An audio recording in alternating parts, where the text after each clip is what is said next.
And the second part of today's talk, the E and the R are together. It's Expat Residency. So BERT goes for Brexit and Expat Residency, and the two of them are tied.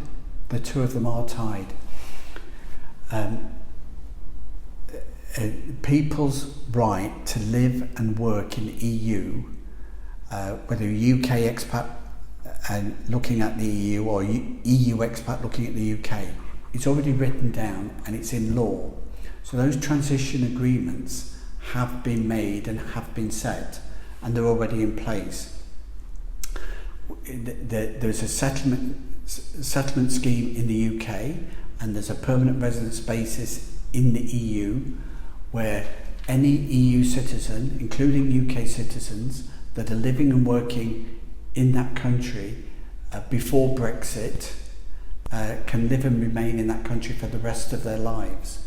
So that applies to any EU citizen in the UK now, if they apply for settled status. It applies to any UK expat living and working in the EU if they apply for permanent residency basis. Now, that's not the same as citizenship, but it's a right to live and work abroad for the rest of their lives with their family, if that's what they want.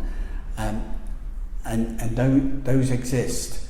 The bonus, even though the UK has left the EU, is that transition can still be made, but you have to have your initial residency submitted before the end of December 2020. So if you're relocating to Portugal, Spain, Cyprus, Greece, Denmark, Sweden, you have to be a resident in that country legally before the end of December this year, with a job or with an income, whatever the local residency requirements are, with accommodation and banking and jobs and business, for you to then carry on and have that life living and working abroad. So that's available to everybody now, but only to the end of December. Now, will it stop? Will the world come to an end then? No, it won't. A UK expat can still live and work in the EU after the end of Brexit, but it's more like the rest of the world. So if a UK expat wants to go and work in, for example, the Middle East, or Bahrain, Dubai, UAE, they're very happy. There's a lot of expats in those countries, but you have to have a business or an employment, a job, before you go there. And when you come to retire, you have to leave. You can't have residency unless you're working expat in those countries generally. So there are different rules for different countries around the world. So it would still be the case with EU countries, and it's slightly different. Cyprus rules are different to Ireland's rules are different to Portugal's rules or Spain. But essentially, whatever those rules are, they're slightly different. But a UK expat could still relocate to those other countries, but they'll have a different and higher level of proof in terms of starting a business, investing in property, having employment, and then once they get a working visa for those countries, they may well need to renew that every 2 years, every 4 years, every 5 years. And the only way to get out of that cycle of living and working abroad on a visa and have some permanent security, so you don't have to leave, like you have to leave the UAE when you retire or lose your job.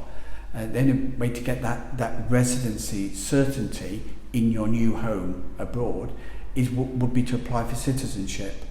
Now, during the Brexit period, Germany have changed their approach and allowed dual citizenship applications for people with British and German ties, which is something that's not commonly available if you're Austrian or German. In Cyprus, you can apply for citizenship after 7 years. In France or Ireland, after 5 years you can start making those applications. So it's slightly different for each country, but that is the world that is outside the EU.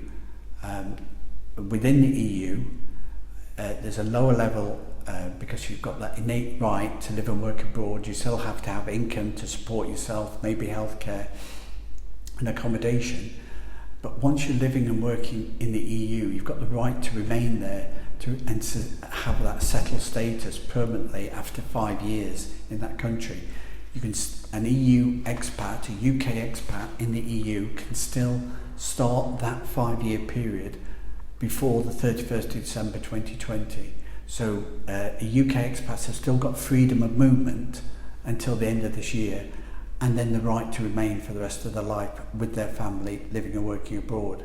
Now, if you're a business, that might mean that you want to relocate an employee, or you might want to set up a branch overseas, or a holding company that is within the EU rather than a holding company from the UK.